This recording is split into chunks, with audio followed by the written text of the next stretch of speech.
পাংশায় 3টি অস্ত্রসহ সম্রাট বাহিনীর এক সদস্য গ্রেপ্তার। রাজবাড়ীর পাংশা মডেল থানা পুলিশের অভিযানে বহুল আলোচিত সম্রাট বাহিনীর এক সদস্যকে 3টি একনলা বন্দুকসহ গ্রেপ্তার করা হয়েছে। বুধবার 3 জুলাই দিবাগত রাত 3টা 5 মিনিটে উপজেলার কলিমোহর ইউনিয়নের পূর্বপাড়া গ্রামের মোহাম্মদ মনিরুল ইসলাম ওরফে জিন্না মণ্ডলের বসতবাড়িতে অভিযান চালিয়ে ভারতে পালিয়ে থাকা সম্রাট বাহিনীর এক সদস্যকে 3টি অস্ত্রসহ গ্রেপ্তার করা হয়। গ্রেপ্তারকৃত আসামি হলেন উপজেলার কলিমোহর ইউনিয়নের পূর্বপাড়া গ্রামের মোহাম্মদ মনিরুল ইসলাম ওরফে জিন্না মণ্ডলের ছেলে মোহাম্মদ ইমন মণ্ডল। এই বিষয়ে পাংশা মডেল থানার অফিসার ইনচার্জ স্বপন কুমার মজুমদার বলেন, ধন্যবাদ আপনাদেরকে। আপনারা জানেন যে রাজবাড়ী জেলা পুলিশ অপরাধ নিয়ন্ত্রণে সন্ত্রাসী গ্রেপ্তার, মাদক উদ্ধার এবং অস্ত্র উদ্ধারে বদ্ধপরিকর।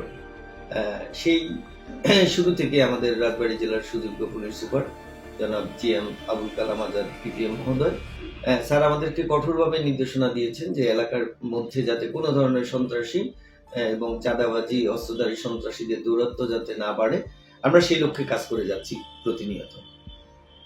পাংশা এলাকা, পাংশা থানা এলাকাটা বিশেষ করে রাস্তার দক্ষিণ অঞ্চলগুলো, এই অঞ্চলগুলো সন্ত্রাসীদের দৌরাত্ম্য ছিল দীর্ঘ বছর ধরে। কিন্তু আমরা এর জন্য এই সন্ত্রাসীরা যাতে কোনো ধরনের সন্ত্রাসী কার্যক্রম চালাতে না পারে এবং চাঁদা, দাবি, ডাকাতি সহ বিভিন্ন ধরনের অপরাধে যুক্ত হতে না পারে, সেই জন্য আমরা প্রতিনিয়ত ওই জায়গায় টহল বৃদ্ধি করেছি এবং সন্ত্রাসীদের অপরাধীদের তালিকা তৈরি করে তাদেরকে গ্রেফতারের চেষ্টা করে আসছি। তো গত কিছুদিন আগে আমরা খবর পাই যে এলাকায় বেশ কিছু সন্ত্রাসী প্রকাশ্যে ঘোরাঘুরি করছে এবং কয়েক জায়গায় তারা অস্ত্র প্রদর্শন করছে। অস্ত্র দিয়ে কাউকে ভয় দেখাচ্ছে না, কিন্তু অস্ত্র দেখিয়ে তারা মানুষের মধ্যে একটা ভীতি সঞ্চার করছে। মূলত এই নিয়েই সাব ইন্সপেক্টর তারিকুল কাজ করছিল। দীর্ঘ 4-5 দিন এই বিষয়গুলি অ্যানালাইসিস করে আমরা জানতে পেরেছি যে শীর্ষ সন্ত্রাসী সম্রাট যে ভারতে অবস্থান করছে, সে তার কিছু অনুসারীকে দিয়ে এলাকার লোকজনের মধ্যে ভীতি সঞ্চার করার জন্য এবং তারা যাতে নিখুঁতভাবে তাদের চাঁদাটা দাবি করে আদায় করতে পারে, এই জন্য তারা এই অস্ত্র প্রদর্শনটা করেছিল। সেই সূত্র ধরে সাব ইন্সপেক্টর তারিকুল আজকে 4-5 দিন পর্যন্ত এই বিষয়টা নিয়ে অ্যানালাইসিস করে এবং এটার সাথে কারা জড়িত এই বিষয়টার তথ্য নিতে গিয়ে আমরা ইমনের সন্ধান পাই যে সন্ত্রাসী সম্রাটের কিছু অস্ত্র ইমনের কাছে জমা আছে এবং এখান থেকে নিয়েই তারা এই অস্ত্রগুলি প্রদর্শন করে বা বিভিন্ন ধরনের চাঁদাবাজি করে।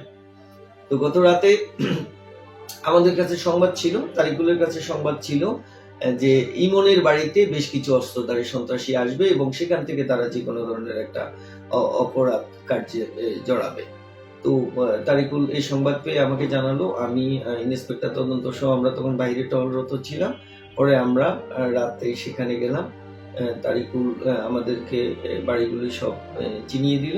আমরা বেশ কয়টা বাড়ি রেকি করে পরে ইমনের বাড়িতে গিয়ে ইমনকে দরজা নক করার পরে সে দৌড়ে পালানোর চেষ্টা করে, তাকে ধাওয়া করে ধরা হয়। ধরার পরে সে তো প্রথম অস্বীকার করে সে একজন ছাত্র। সে প্রথম অস্বীকার করে ব্যাপক জিজ্ঞাসাবাদের এক পর্যায়ে স্থানীয় লোকজন সেখানে ছিল, তাদের সামনে সে স্বীকার করে যে সম্রাট বাহিনীর 3টা অস্ত্র তার কাছে আছে এবং এটা সে তার বাড়ির পশ্চিম পাশে তার চাচার পুকুরের উত্তর পশ্চিম কোণে ঘাস গাছ, কলা গাছ এবং ঘাস গাছ আছে, ওটার নিচে এসে রেখেছে একটা বাজারের ব্যাগে।